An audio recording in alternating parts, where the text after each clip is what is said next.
اسلام جو ایک مذہب تھا، جو ایک دین تھا، اس کو کچھ لوگوں نے بادشاہت اور شہنشاہیت اور امپائر میں چینج کر دیا۔ نتیجہ یہ ہوا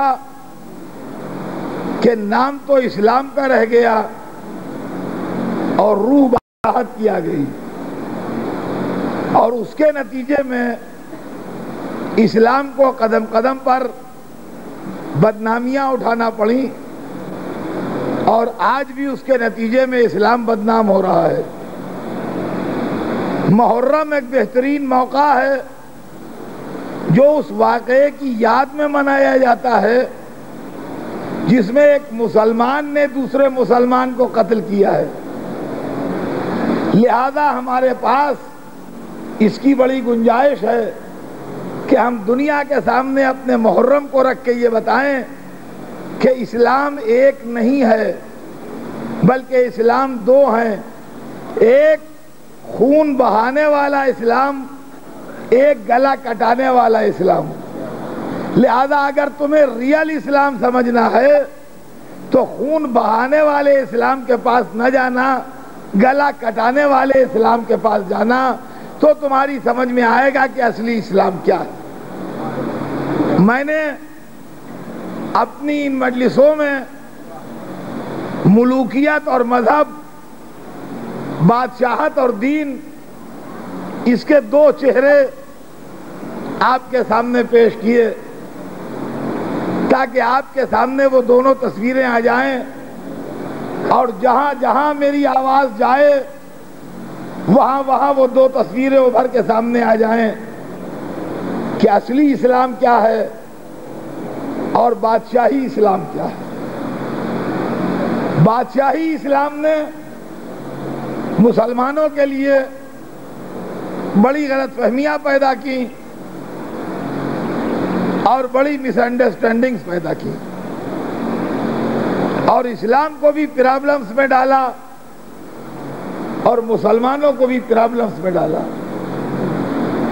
اور آج بھی چاہے ہندوستان کے اندر کی بات ہو یا ساری دنیا کی بات ہو، اگر مسلمانوں کو زحمتیں ہیں تو اس اسلام کی وجہ سے ہیں جو بادشاہت والا اسلام ہے، اس اسلام کی وجہ سے نہیں ہیں جو دین والا اسلام ہے۔ اس لیے کہ دین والے اسلام میں برداشت ہے، ٹالرنس ہے، معاف کر دینے کا جذبہ ہے،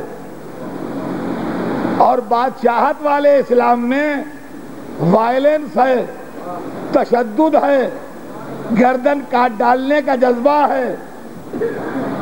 نتیجہ یہ ہے کہ وہ اسلام جب سامنے آتا ہے تو دوسرا آدمی بھی ری ایکٹ کرتا ہے، اور یہ بات نہیں ہے کہ تاریخ میں کبھی ایسا تھا آج نہیں ہے، نہیں کل بھی تھا آج بھی ہے۔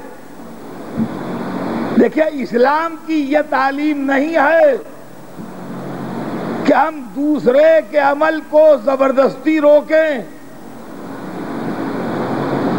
آپ خود جس چیز کو ناجائز سمجھتے ہیں آپ ہرگز نہ کیجئے،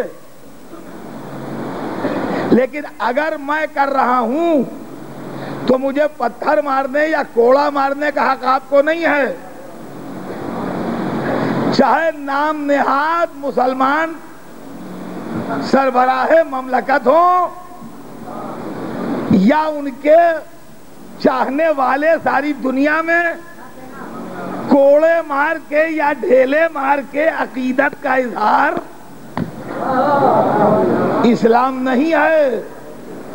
اس لیے کہ رسول کی لائف میں معاف کر دینا ملتا ہے، تازیانے مارنا نہیں ملتا۔ تو اگر اصلی اسلام چاہیے ہو تو نہ کل خوارج میں ملے گا، چاہے ان کے ماتھے پر کتنے بڑے بڑے گھٹے ہوں، نہ آج طالبان میں ملے گا،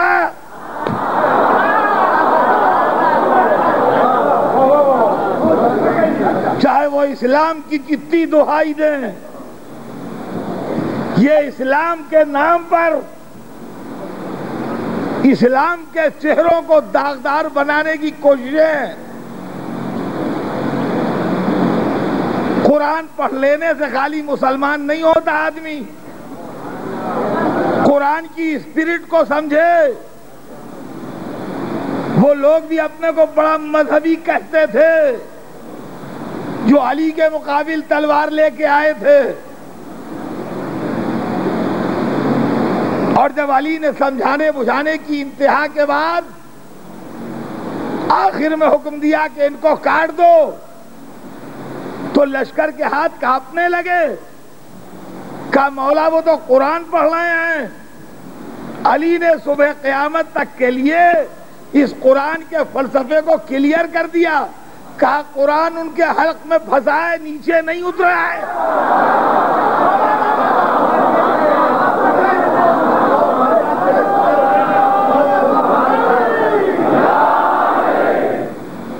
اب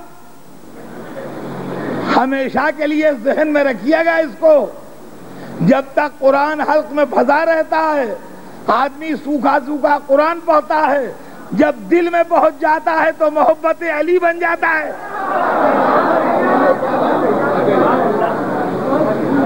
رسول نے اپنے دشمنوں کو معاف کیا۔ رسول مکے میں سفید پرچم لے کے گئے، رسول نے ٹالرنس کا مظاہرہ کیا۔ تو اسلام وہ ہے جو رسول نے پیش کیا، اسلام وہ نہیں ہے جو اسلام کے نام پر بادشاہوں نے پیش کیا۔ انہوں نے اپنے دشمنوں، اپنے مخالفین، اپنے اپوزیشن کو دبانے کے لیے اسلام کو انسٹرومنٹ بنایا۔ اسلام کا پولیٹیکل یوز ہوا۔ ارے ملت مسلمہ بیدار ہو، مسلمان جاگیں اور سوچیں کہ اسلام کا سیاسی استعمال کون لوگ کر رہے ہیں جن کی زندگی میں اسلام کی ایک جھلک نہیں ہوتی، وہ اسٹیج پر آ کے اسلام کی بڑی دہائی دیتے ہیں۔ یہ پولیٹیکل اسلام نہیں ہے تو کیا ہے؟ آپ سوچئے اس بات کو، یہ پولیٹیکل اسلام نہیں ہے تو کیا ہے؟ یہ کون سا اسلام ہے جو دنیا کے سامنے پیش ہوتا ہے؟ ہم غریبوں پر فتوے کی تلوار ٹنگی رہتی ہے، یہ بدعت ہے، یہ حرام ہے، یہ کفر ہے، یہ شرک ہے، یہ نہ کرو شرک ہے، یہ نہ کرو شرک ہے، یا علی کیسا شرک ہے، یا محمد کیسا شرک ہے، یا حسین کیسا شرک ہے۔ ارے خدا کے ہوتے محمد سے مانگتے ہو کافر ہو گئے ہو، خدا کے ہوتے یا علی کہتے ہو مشرک ہو گئے ہو، خدا کے ہوتے یا حسین کہتے ہو خدا سے ڈرو۔ آپ ہم کو تو فتوے کی تلوار سے کاٹے جائیں اور آپ خدا کے ہوتے نہ جانے کہاں کہاں سے بھیک لیتے جائیں۔